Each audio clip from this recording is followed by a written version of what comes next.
Hola, soy Adriana Valentini. Seguramente muchos de ustedes me conocen o me han visto anteriormente. Soy la auditora externa de Horizonte, Compañía Argentina de Seguros Generales Sociedad Anónima.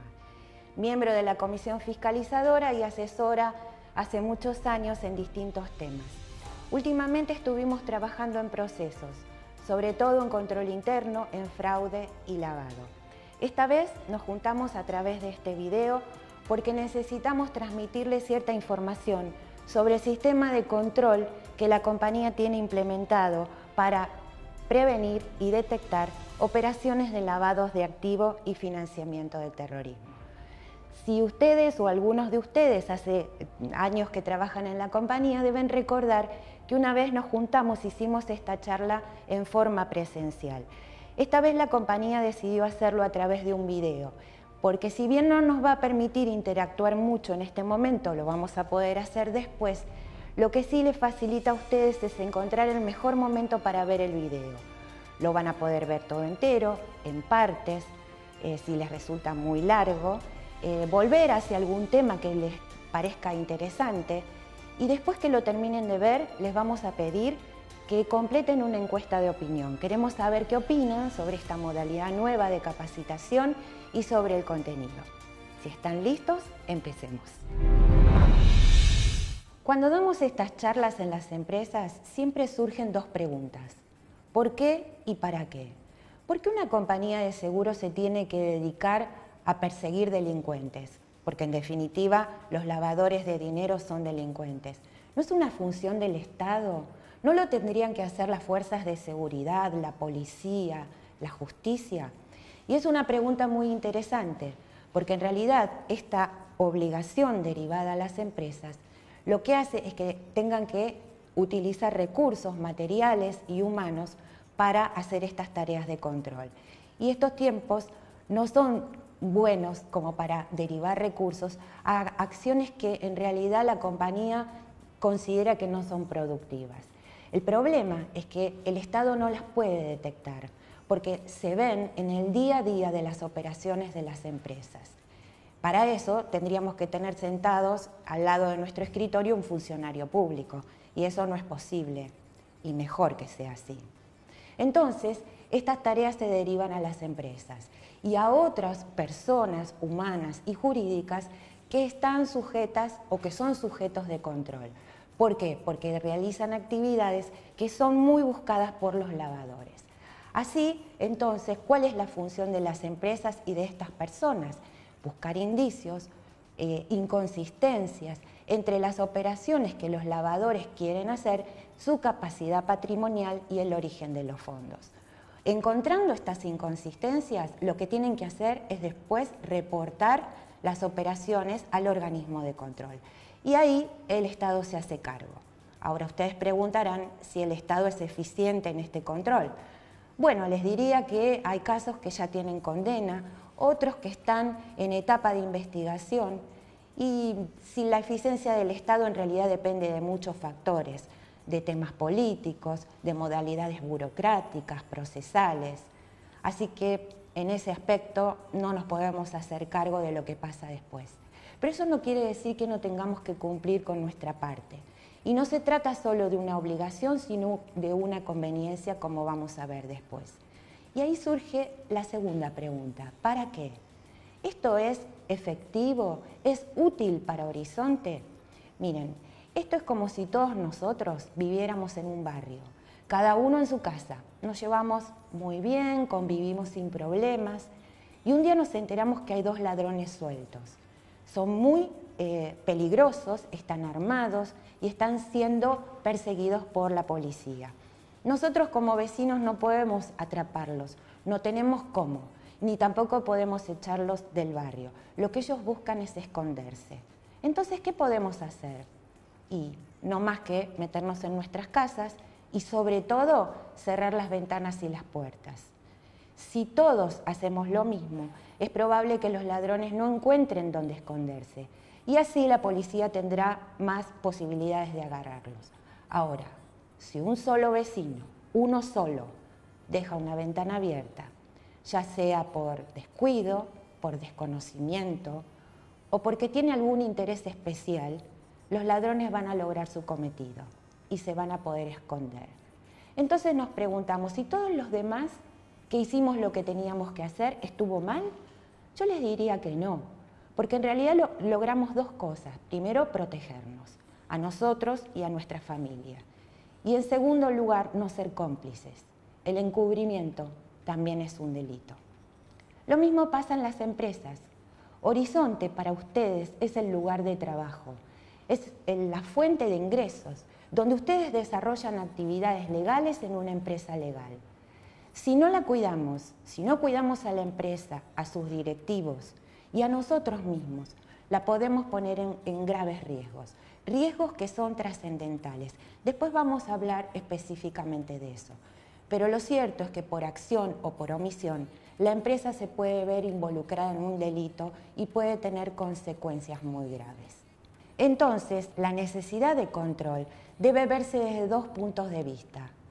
La obligación, porque hay leyes y resoluciones que cumplir, y porque es conveniente para la preservación de la compañía y nuestra fuente de trabajo. Obligación y conveniencia. ¿Pero de qué se trata todo esto? El lavado de activos es un delito, es cierto, pero para que exista necesidad de lavado, tiene que haber alguna actividad ilícita previa. Es lo que se llaman los delitos precedentes.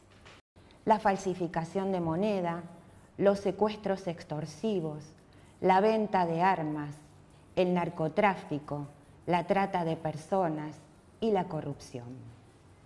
Y el problema es que todas estas actividades delictivas son muy rentables, generan mucho dinero, sí, mucho. Las organizaciones criminales y las personas que las realizan ganan mucho dinero.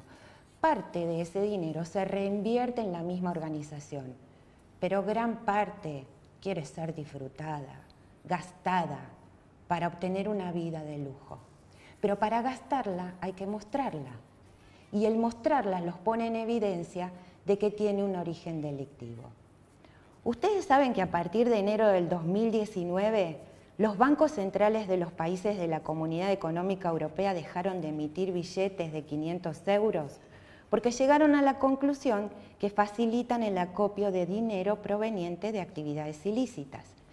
Si hablamos de mucho dinero y en efectivo, ¿qué mejor que guardarlo en billetes de 500 euros, que son los de más alta denominación? Ocupan menos espacio, son más fáciles de trasladar y más fáciles de esconder. Y dicen que desde que la Comunidad Económica Europea tomó esta medida, aparecieron muchos billetes de 500 euros dentro del mercado financiero. Estarían guardados, ¿no? Ay, todavía recuerdo el olor a billete húmedo. Fueron las palabras de un financista de la ciudad de Buenos Aires cuando hizo referencia al día que un enviado de un empresario allegado a la política le ofreció 50.000 euros mojados, manchados con tierra y carcomidos por la humedad para colocarlos en el mercado. Increíble. Debería haber tenido más cuidado de dónde guardaba los billetes, ¿verdad? Pero lo cierto es que al delincuente no le sirve guardarlos, no solo porque se le pueden humedecer, sino porque los quiere gastar. Entonces, lo que va a hacer es tratar de comprar bienes. Y eso lo hemos visto muchas veces en la televisión y en las noticias, cuando se hacen allanamientos de casas de políticos o de sindicalistas o de personas que ni siquiera sabemos a qué se dedican y qué encuentran. Autos de alta gama, yates, mansiones. Estos bienes son la externalización, la demostración de una capacidad económica que no puede justificarse. ¿Y por qué logran hacerse de esos bienes? Porque los autos fueron comprados en una concesionaria, las casas fueron construidas por arquitectos, las escrituras de esas propiedades se hicieron ante escribanos. Concesionarias, escribanos, también están obligados a controlar. Son sujetos obligados como los bancos, como las compañías de seguros. ¿Y entonces qué pasó? Esas son las ventanas de las que hablábamos antes. Esos sujetos obligados que debían controlar no lo hicieron, porque no pudieron o porque no quisieron. Y no se tomaron el trabajo de establecer la relación entre los fondos, el origen de los fondos y los bienes que querían ser comprados. Pero ¿qué es lo que trata de hacer un lavador dentro de una o varias empresas? Borrar el origen de esos fondos provenientes de actividades delictivas, encubrir su origen, a través de un proceso complejo que incluye sucesivas operaciones financieras con depósitos, extracciones, transferencias internacionales, con costos, por supuesto, pero que ya están asumidos de antemano como parte del proceso. Cada operación financiera constituye un eslabón de la cadena. Es así como se realiza un proceso de lavado. Pero hasta aquí parecería que los bancos son los más involucrados o los más proclives a ser utilizados por el lavador. Pero no es tan así, porque no solo se lava dinero, se pueden lavar bienes. Y es acá donde tenemos que empezar a preocuparnos por la aseguradora, porque la aseguradora cubre bienes, cubre riesgos sobre los autos, sobre los yates y sobre las casas. Vamos a volver en un rato sobre el tema. Como ustedes imaginarán, las normas de lavado de dinero no son un invento argentino. Nosotros no inventamos ni las normas ni el nombre. Y entonces, ¿de dónde viene el tema del lavado? Alphonse Gabriel Capone, más conocido como Al Capone, nació en Brooklyn, Nueva York, en 1899. Era hijo de una familia de inmigrantes italianos, trabajadores. Su papá era peluquero, pero siendo muy joven se metió en bandas de delincuentes y terminó siendo el capo de la mafia estadounidense. En los años 20 llegó a amasar una fortuna de más de 100 millones de dólares de la época, lo que equivaldrían a 1.400 millones actuales, infringiendo la ley seca, que impedía la venta de bebidas alcohólicas. Él tenía sus destilerías y vendía esas bebidas. Con inmensos beneficios, floreciendo día a día de sus negocios, el imperio del crimen de Capone se las tuvo que ingeniar para mover constantemente su riqueza, invirtiendo en nuevos negocios para que su forma de vida tuviera consistencia con sus ingresos. Su contador tuvo la genial idea de sugerirle que creara empresa fachada para justificar sus ingresos. Fue así que instaló varios lavaderos de ropa que trabajaban todo el día. Entonces parecía que sus ingresos provenían de esa actividad y no de la venta de alcohol. Creativo el contador, ¿verdad? Se dice entonces que la expresión lavado de dinero proviene de aquellas actividades que el contador le había sugerido al Capone que hiciera, las lavanderías. ¿Mito o realidad? De todos modos, las cosas para el Capone no fueron del todo bien, porque terminó preso por evasión de impuestos. Al final su contador no era tan bueno. Como dijimos antes, las normas de prevención de lavados de activos no son un invento argentino. Hacia finales de la década del 80, Estados Unidos comenzó a desarrollarlas para implementarla en distintos países del mundo, porque no alcanzaba con que solo se implementaran en los Estados Unidos.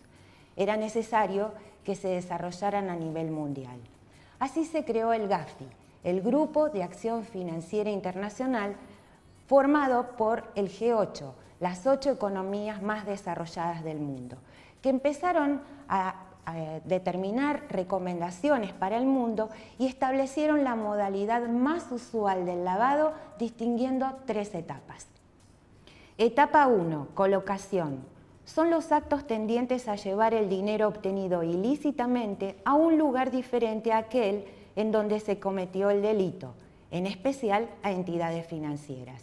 Es el primer logro del lavador, introducirla en la formalidad, en un ámbito de operaciones legales. Etapa 2. Para encubrir el origen de los fondos, se impone la necesidad de darle apariencia de legalidad en forma gradual, maquillando el dinero por medio de complejas transacciones financieras para disimular el rastro, introduciéndolo a la economía a tal velocidad que sea difícil rastrearlo por parte de las autoridades. Estas operaciones pueden moverse por todo el mundo para que no pueda seguirse la ruta del dinero. Ello incluye la compra de propiedades y otros bienes. Fase 3. Integración. Los delincuentes dan apariencia de legalidad al dinero, creando una actividad económica, un negocio, una operación comercial que justifique su tenencia, posesión o propiedad. Y listo, se perdió el verdadero origen de los fondos. A partir de allí podrán disfrutar de su dinero mal habido. Pasaron los años y el GAFI logró desarrollar e implementar estas medidas de prevención en todo el mundo. En la Argentina no habíamos avanzado mucho y así llegamos al año 2000.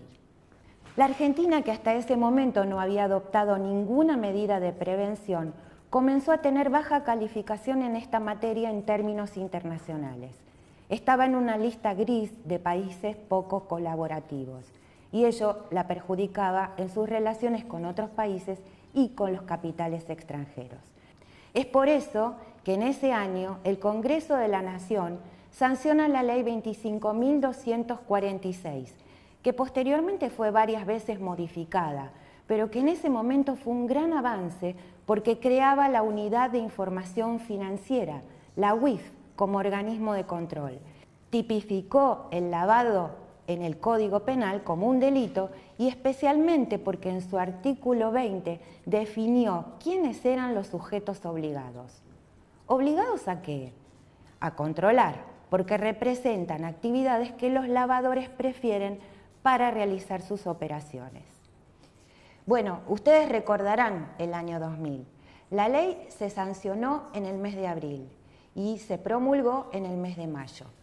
Ya la Argentina tenía problemas económicos serios y en diciembre de 2001 el país explotó. Por supuesto que había muchísimas prioridades antes de ocuparse del lavado de dinero y por eso los siguientes años no se tomaron muchas medidas al respecto. Pero lo importante es que ya se había definido en ese artículo 20 de la ley quiénes eran los sujetos obligados al control. Como podrán observar, son 23 incisos, 23 tipos de sujetos obligados. El número 8, que se encuentra resaltado en rojo, menciona específicamente a las entidades aseguradoras. Dos cuestiones importantes. Como verán, no hace distinción por tipo societario, con lo cual están incluidas tanto las sociedades anónimas, las cooperativas de seguros, las empresas del Estado o con participación estatal en su capital, como es el caso de Horizonte. Y otro aspecto a tener en cuenta es que no menciona las reaseguradoras. Es de suponer que ello tiene que ver con la fecha de la sanción de la ley.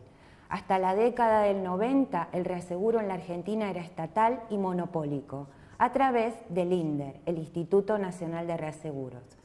Ya en el año 2000 el INDER estaba en liquidación y el reaseguro en el país era extranjero. Muchos años después se crearon las reaseguradoras locales y actualmente, si bien la ley no se modificó en este aspecto, la normativa que saca la UIF es aplicable a entidades aseguradoras y reaseguradoras.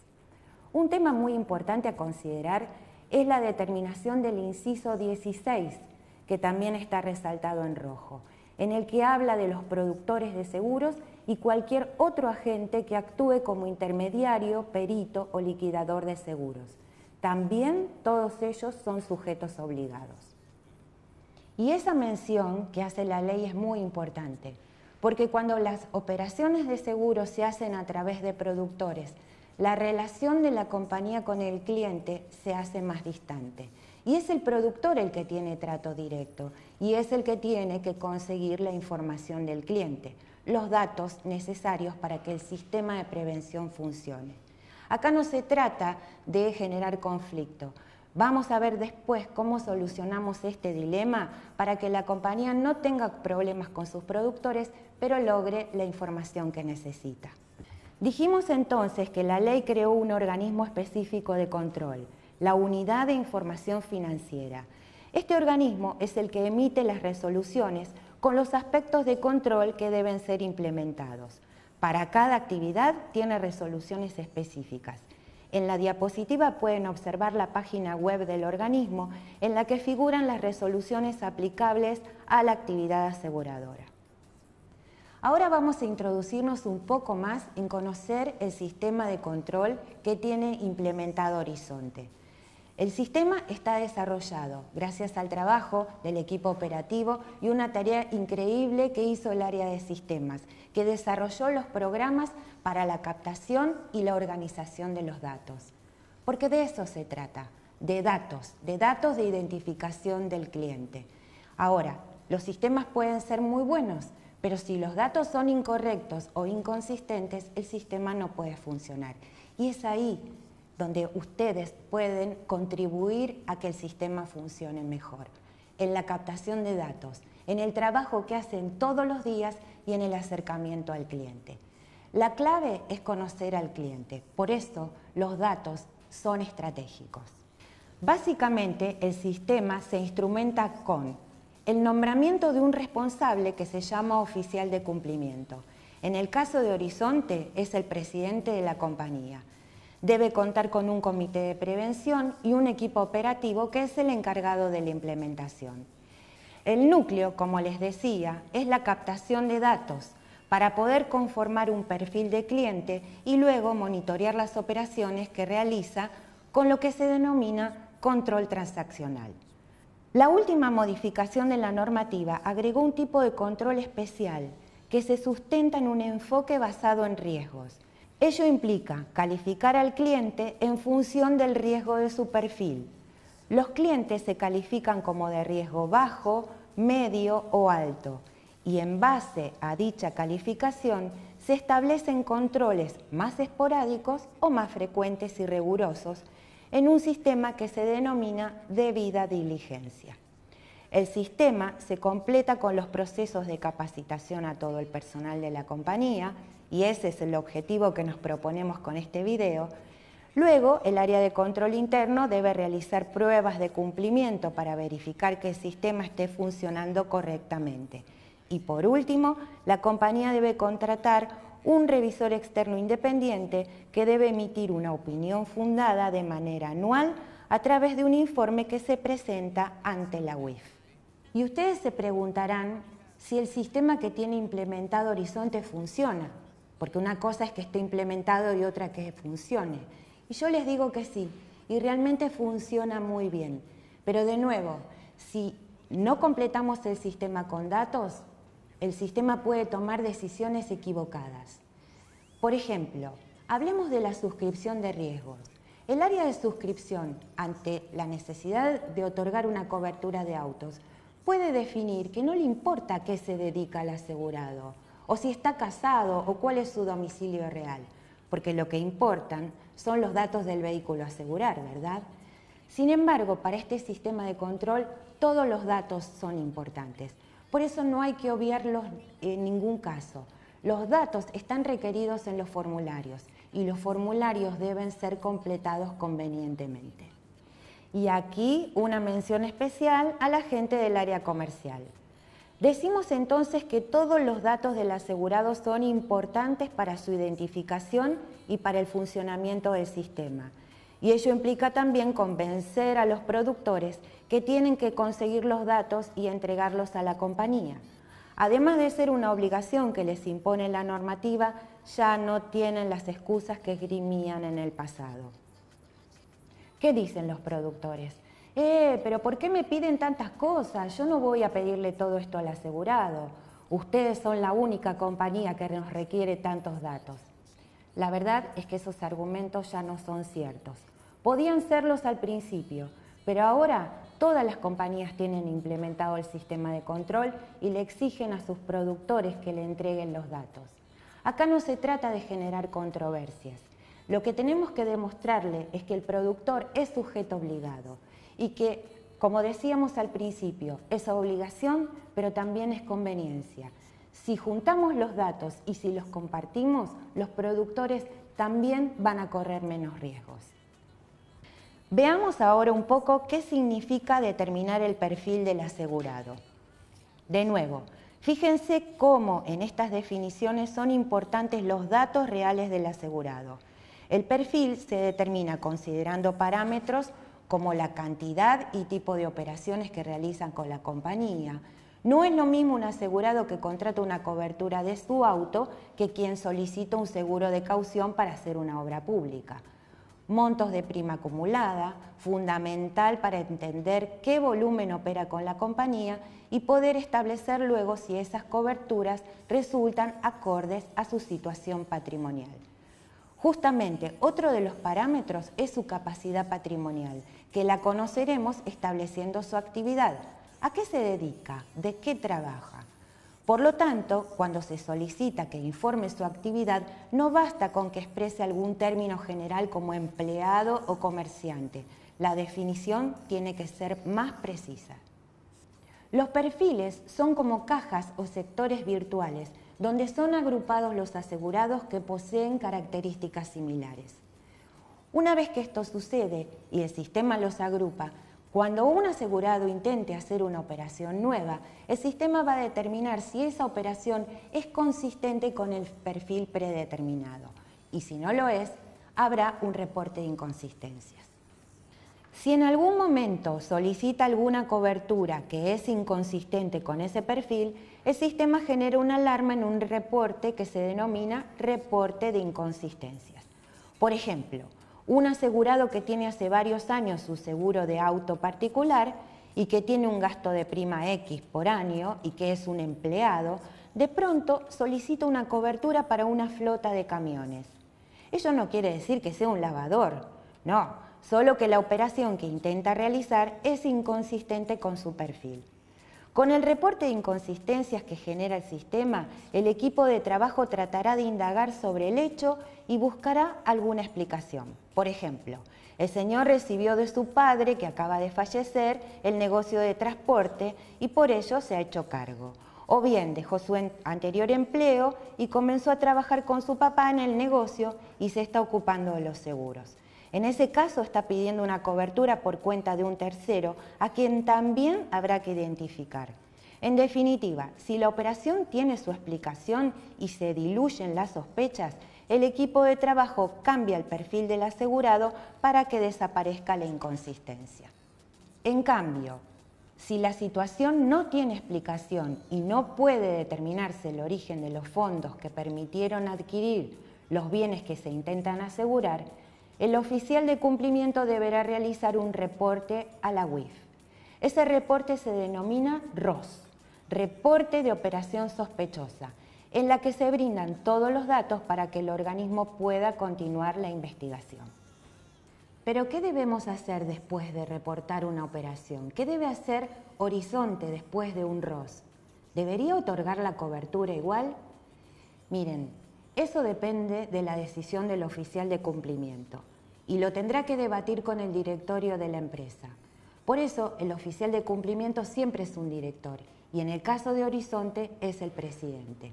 El directorio deberá analizarlo tomando en consideración múltiples factores, la gravedad del hecho y también un concepto que se denomina tolerancia al riesgo.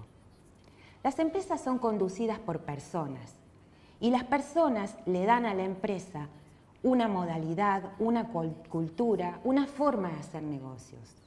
Las personas tienen distinta tolerancia al riesgo. Hay personas que son más arriesgadas, que les gustan los deportes extremos, que son arriesgadas hasta en su vida personal o económica o financiera, y otras que son más conservadoras y que van siempre a lo seguro. Bueno, a las empresas les pasa lo mismo. Hay empresas más arriesgadas que toman más operaciones riesgosas y hay otras que no lo quieren hacer. Si la empresa tiene una tolerancia al riesgo alta, los controles internos deben ser más fuertes. Ahora, en este caso, por más que la tolerancia al riesgo sea alta, si el caso está definido con algún tipo de gravedad, lo mejor que podrían hacer es alejarse de ese asegurado. Como les decía antes, la Unidad de Información Financiera, que es el organismo de control y el que dicta la normativa por actividad, incorporó una modalidad de control en el año 2019 que denomina enfoque basado en riesgos. Es una modalidad muy interesante para aplicar en las empresas, porque permite identificar los riesgos, calificarlos y concentrarse en la mitigación de aquellos que tendrían consecuencias altas. En Horizonte, por ejemplo, la responsable de control interno de la operatoria de riesgos del trabajo utiliza la modalidad de matriz de riesgos. En el caso de lavado, los riesgos son los asegurados y las operaciones que realizan. Cada asegurado se identifica por sus condiciones particulares, como por ejemplo, si es persona humana o jurídica, si es persona políticamente expuesta o no, su nacionalidad, su domicilio real y su ocupación. Si es una persona jurídica, la identificación deberá llegar hasta la persona humana que contrata en su nombre, quién es y en calidad de qué contrata en nombre de la empresa o del organismo. También la matriz contempla las características del producto, es decir, de la cobertura solicitada por el cliente. Nuevamente, como en el perfil transaccional, se establece el tipo de operación, los montos de prima acumulada y la cantidad de coberturas o pólizas que posee. El tercer factor tiene que ver con el canal de comercialización, si se trata de operaciones directas o a través de productores, y la modalidad de cobranza. Tengan en cuenta que el manejo de efectivo es un aspecto negativo en la calificación. Por eso las aseguradoras tienen muchas limitaciones para recibir efectivo, como también para pagar en efectivo. Recuerden que en una primera etapa los fondos provenientes de actividades ilícitas son negros, no están bancarizados, de allí la necesidad de colocar dinero en efectivo. Y por último, se analiza la zona de cobertura que tiene que ver con la ubicación del riesgo. Se toman en consideración aspectos tales como la criminalidad de la zona, la demografía y las condiciones económicas. Hasta aquí estuvimos hablando y analizando el funcionamiento del sistema. Nos queda un solo tema por ver que lo habíamos mencionado al principio, los riesgos que corre Horizonte si no implementa el sistema de control. Recordemos que no es solamente un tema de obligación normativa, tiene que ver con la conveniencia para preservar la compañía y nuestra fuente de trabajo. Primero vamos a hablar de un riesgo reputacional. Todas las empresas están expuestas a tener mala prensa, a una operación de desprestigio mediático o en las redes sociales. En el caso de Horizonte, creo que el riesgo se acrecienta por su condición de empresa pública. Se encuentra mucho más expuesta a salir en las noticias. Por eso, debe cuidar más que otras de su imagen y de su reputación. El encubrimiento es un delito penal que no solo afecta a las personas humanas, sino también a las empresas. Desde diciembre de 2017, a través de la Ley 27.401, las personas jurídicas tienen responsabilidades penales. Si bien las empresas no pueden ser encarceladas, las sanciones resultan muy graves y pueden hacerla desaparecer, ni que hablar de sus autoridades que sí pueden sufrir condenas con pena de cárcel. Todo esto conlleva a un riesgo operativo, porque aún en el caso que no se determine su liquidación, las consecuencias del hecho hará que pierda cartera de clientes, que los productores no quieran trabajar con la compañía, que sus mejores empleados dejen la empresa y por ende su funcionamiento general y su economía se podrían ver seriamente perjudicadas. Hay un cuarto riesgo que es más difícil de controlar desde la tarea diaria de la compañía. Se llama riesgo de contagio y consiste en verse afectada por el accionar de personas humanas que tienen relación con la empresa, aunque las operaciones de lavado no se hayan intentado hacer internamente, o bien otras empresas clientes de la compañía que se vean involucradas en un accionar delictivo sin intervención de Horizonte, pero que por contagio se pueda ver salpicada por las consecuencias. Si bien es un riesgo más difuso, pueden darse cuenta que en todos los casos estamos haciendo hincapié en la identificación, en los datos. Estamos llegando al final de la charla. Espero que les haya resultado útil o interesante en algún aspecto. Yo los invito a que se tomen un minuto para pensar de qué modo cada uno de ustedes y desde el puesto de trabajo pueden contribuir a mejorar el funcionamiento del sistema. Y para eso le dejo estos datos. Horizonte comercializa seguros generales.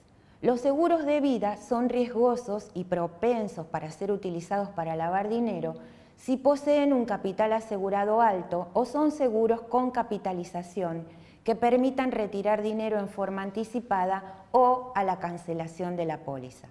Los seguros más tradicionales, como los de vida, que solo cubren riesgo de muerte, no son los buscados por los lavadores, porque los montos no son significativos y porque además se necesitan muertos y en cantidad. En cambio, los seguros patrimoniales tienen sus riesgos. Por la historia, los antecedentes y los hechos que ocurrieron en el país en tiempos no lejanos, las aseguradoras están prestando suma atención a la suscripción de las coberturas de caución, en especial tratando de identificar muy cuidadosamente al tomador de la póliza, y mucho más si el seguro se contrata para la realización de una obra pública.